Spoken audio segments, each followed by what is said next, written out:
Today on Newsbeat, Multicultural Affairs is having a conference for students. Also, LSU is joining the rest of the SEC dancing for a good cause. And find out how you can cope with the stresses your time commitments can put on your body. All this and more, Newsbeat starts now.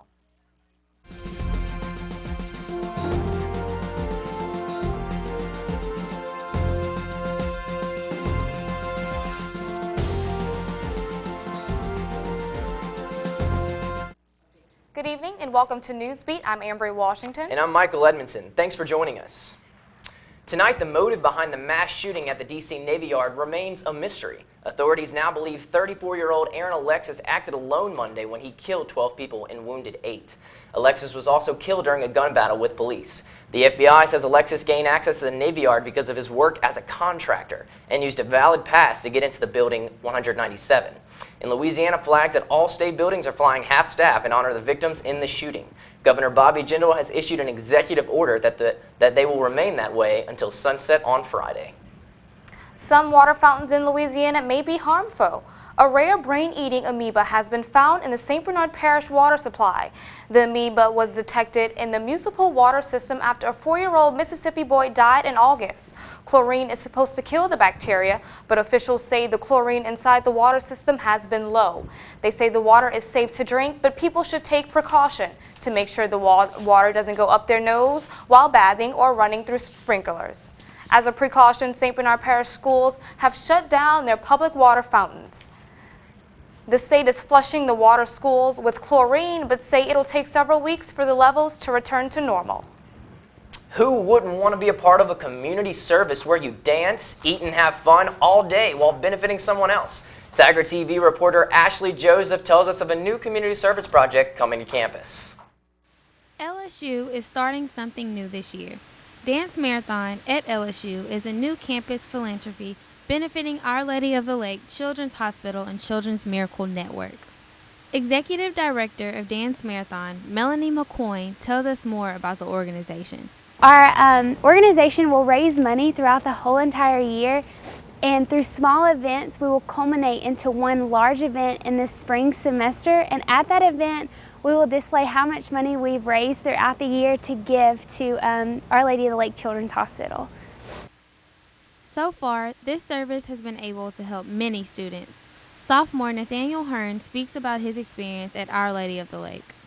I was admitted as a patient to Our Lady of the Lake in 2007.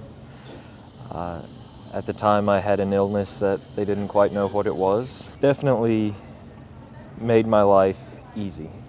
It was quite a blessing on my life to have been there. Melanie McCoy encourages others to get involved in this organization. We're saving lives, we're really making a mark in the SEC, and we're just having fun by bringing this organization to LSU. For Tiger TV, I'm Ashley Joseph. For more updates about Dance Marathon, check out their Facebook homepage. The African American Cultural Center celebrates 20 years on campus. And supporting diversity on campus, the AACC will sponsor a multicultural student leadership conference. It's a free event and gives students a chance to network with their peers and community leaders.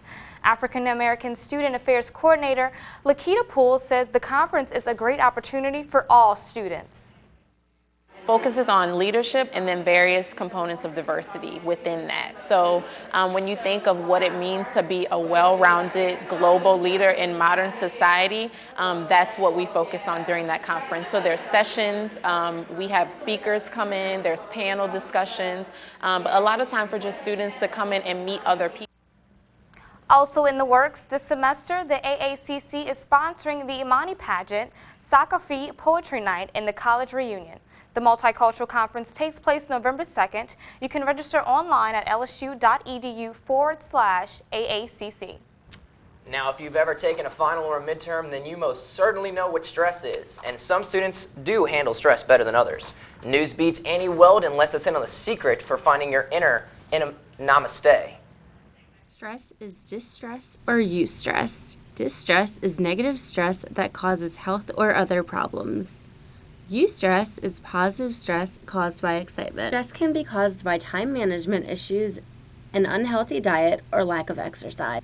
Kathy Sidechuck, Health Promotion Coordinator at the LSU Student Health Center talks about stress and how it can be prevented. So for about 3 to 5 days, you would want to really keep an accurate account of your time. You should be getting at least 7 to 8 hours of sleep. Healthy eating, staying away from refined sugars and high-fat snacks will help with your stress management skills as well. Kinesiology sophomore Josh Whalen talks about why he is stressed and what he does to fight the stress. Because I like good grades. I really study for good grades. Go to the UREC in my spare time to try and get away from the books. Michelle Bouillon is a fitness instructor for boot camp, Pilates core tone, and yoga at the UREC. Bouillon tells what causes stress and how exercise helps stress. There's a breath called ujjayi breathing, which is breathing in through your nose and out through your nose. Yoga is a moving meditation where you're moving with your breath, you're moving with your body, and if you're really in tune to your body, that you start to obtain that body awareness, then the relaxation is going to come with it, to where you're focused so much on moving your body and on breathing, you can't think about school or you can't think about other things that are stressing you out. For more information on stress relief, go to shc.lsu.edu or lsu.edu/UREC to sign up for Group X classes. After the break, Tiger TV's weatherman Jake Robles has something to say about all the Louisiana heat. Stay with us. Good evening, LSU. I'm Jake Robles, and this is the weather. Today has been hot again. The temperature just cannot seem to go down. It's been around 94 degrees all day today, with some clouds coming in for shade just as class was letting out for most students.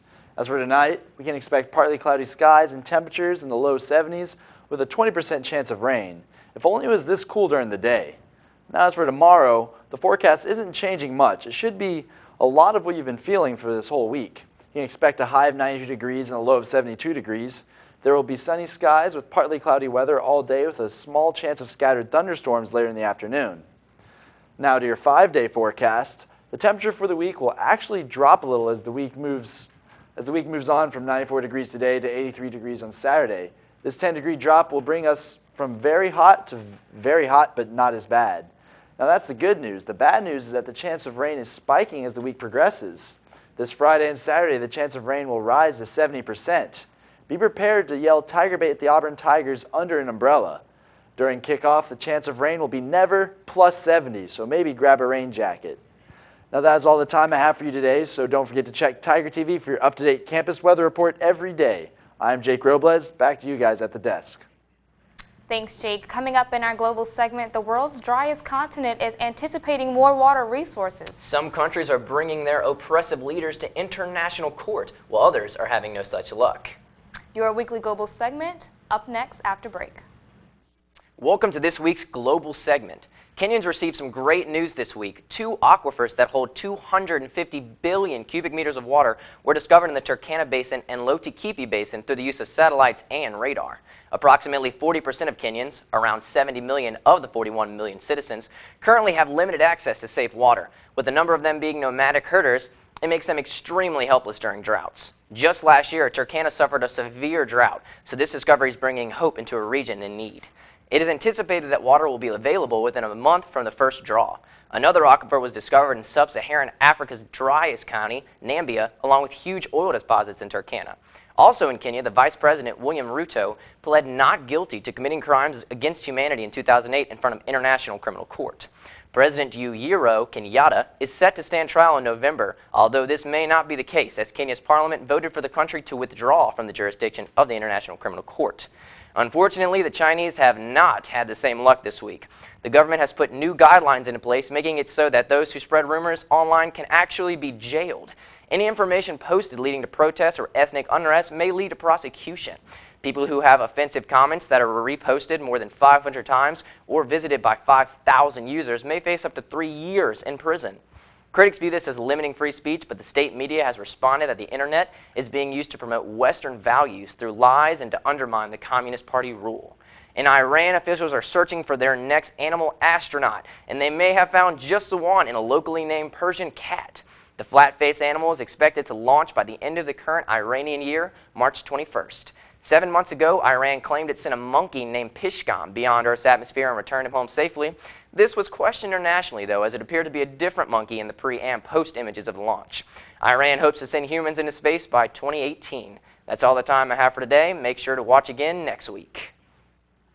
Thanks, Michael. That's all the time that we have for Newsbeat. You can catch our full show online at tigertv.tv on our YouTube channel or on our Facebook and Twitter. And check for our latest updates. From all of us at Newsbeat, thanks for joining us and have a great evening.